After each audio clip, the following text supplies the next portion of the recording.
In this segment, we're going to take a look at the struggle for ratification of the Constitution. Just because over 50 men signed this document in September of 1787 did not make that the government. It would have to be sent out to the states. And in this case, final approval was needed by 9 states in order for the Constitution to go into effect. Why did they choose 9 states? Why not all 13 if it's going to deal with all 13 states? Well, there was no way all 13 states would agree to this new Constitution. After all, Rhode Island did not even send any delegates to the Constitutional Convention. 9 seemed to be a good number, around 3/4 majority, and that would be good enough to get the new government underway. As we take a look at this presentation, we're going to want to answer a couple of questions. What were the arguments for and against this Constitution, and who made those arguments? Who were the key leaders on each side? Elements of the debate between the Federalists and the Anti-Federalists are reflected throughout history and are even evident today. We continue to debate over the size and the role of government. We argue over the powers of federalism and even debate the protection of individual rights. The Federalists were in favor of ratification, pro-ratification. They believed in a strong national government. They felt that a stronger national government was necessary for a country as large as the United States was in order to carry out the necessities of interstate commerce and foreign relations. We also felt that a strong national government would best promote economic development. The Federalists believed that the United States needed to diversify, not become singly focused on one type of economy, but be more broad, enhance business, banking, industry, as well as farming. The modern Federalists would be today's, more liberal individuals who believe in a stronger government influence to do more things. The key Federalists during that time included guys like George Washington from Virginia, James Madison from Virginia, Alexander Hamilton, he's from New York, and John Jay. These guys all wrote a series of essays called the Federalist Papers, which argued in favor of ratification for the Constitution. Much like Thomas Paine wrote Common Sense to enhance the idea of the Declaration of Independence, these guys wrote the Federalist Papers to explain the Constitution and explain why this was going to be the best form of government. But on the other side were the Anti-Federalists. They opposed ratification for the Constitution. They believed that a strong central government was to be feared. We had seen a strong central government before, and no good came from it. If we give the government too much power, even though it might be a good government at first, can turn on us. We saw what England did to us as colonists. We didn't want any part of that. And so we wanted to weaken the idea of a strong national government and give more power to the states.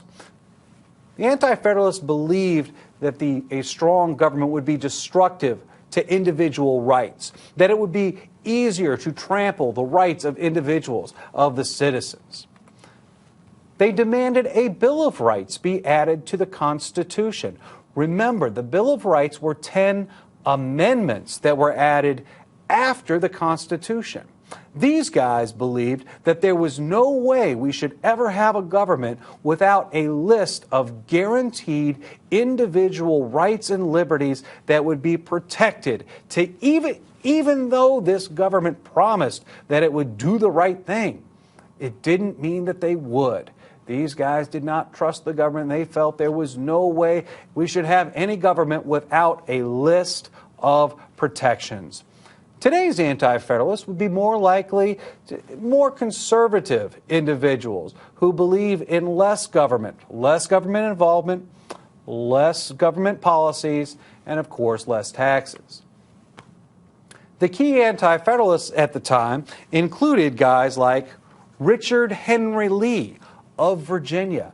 He was the guy who even proposed independence during the Second Continental Congress. George Mason, who we've talked about, was a major opposer of the U.S. Constitution. In fact, even though he sat in the Constitutional Convention, he refused to sign the document. He said he would not sign it until we added a Bill of Rights. And then, remember Mr. Give Me Liberty or Give Me Death? He was so upset by the Constitutional Convention, he didn't even go. He said that he smelled a rat up there in Philadelphia. He refused to go. And so these three men argued vehemently against a strong national government. In favor, they wanted a Bill of Rights in order for a government to even begin. Well, a compromise was struck.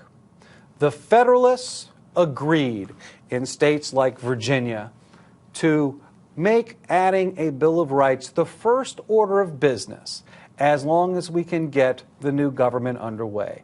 After all, as Ben Franklin indicated, what a victory for our enemy to find we cannot govern ourselves.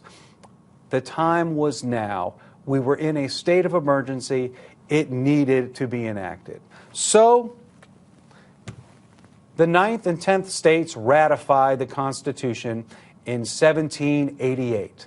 Elections were held, and the government was inaugurated, that is, brought into effect, in 1789. And it has been operated continuously ever since. In 1791, the Bill of Rights was added. The Federalists kept their arrangement. They kept their side of the bargain. After all, it was James Madison, who was a Federalist, who sat down with his new friend again, George Mason, to hammer out the U.S. Bill of Rights, which was ratified there in 1791. Now, does this end any discussion? Does this end any debate on our Constitution? Of course not. Ratification did not end the debate on governmental power or how to create a more perfect union. We still have economic conflict, regional, social, ideological, religious, political tensions. We are going to spawn more debates over the meaning of the Constitution, and this is going to go on for generations. Even today, the Constitution and the Bill of Rights do give Americans a strong blueprint for a successful self-government, and it has become a model for the rest of the world. After all, when it was inaugurated in 1789, that government is still working right now. That makes ours the oldest living government in the entire world. Yes, we will continue to have our debates. Yes, we will continue to have arguments, and we will need to continue to compromise, but the system seems to work. And now, let's turn our attention to the Bill of Rights, that promise made by the Federalists during the struggle for ratification, and a promise that was kept. The Bill of Rights, those 10 amendments that were added to the Constitution to guarantee our protections, our liberties against any government. The major principles of the Bill of Rights and the Constitution were based on earlier Virginia statutes. Virginians, as you learned in the last segment, played a key role during the Constitutional Convention, and so too was their role in the writing of the Bill of Rights. George Mason, in 1776, authored the Virginia Declaration of Rights, which was ratified by the House of Burgesses here in Virginia, and this was a statement of rights that all Virginians would have. It included everything from the right to keep and bear arms to the rights to bail. It included protections of unwanted searches and seizures, and even certain freedoms. These were guarantees of the citizens of Virginia against the Virginia government. Later, this is going to become the backbone to the 10 amendments that will be the U.S. Bill of Rights. We also must include another Virginian, Thomas Jefferson. In 1786, the Virginia Statute for Religious Freedom was passed here in Virginia. What this did is it separated formally the idea of church and state. This was a very important idea to Thomas Jefferson. He felt that Americans should not be compelled to follow a particular religion, that they should not be discriminated against in any way if they chose a different type of religion to follow, a different way to worship. Virginia led the way with the Statute for Religious Freedom in separating church and state. That is, not having an official religion for the state and at the same time allowing the people to freely exercise their religions. As the Bill of Rights was written by James Madison, as he consulted George Mason, and even a little bit with Thomas Jefferson, the first 10 amendments to the Constitution were added in 1791. These outlined the basic fundamental rights that all Americans could expect, our protections against the national government. Freedom of religion, freedom of speech, freedom of the press, the right to assemble, the right to petition, and that's just the First Amendment.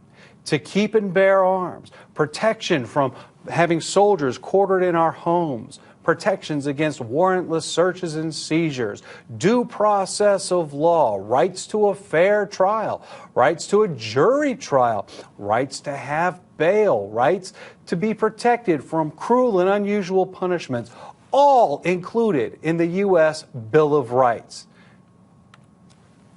These are our basic protections. These are our basic liberties. Those things that the government cannot take away without due process of law. The Constitution and the Bill of Rights are rules that the government must follow. This framework limits the power of the government and effectively protects the liberties of all the people. And as we relate this back to Thomas Jefferson, that all men are created equal, that they have unalienable rights of life, liberty, and the pursuit of happiness, we are beginning to take a huge step forward with the U.S. Bill of Rights.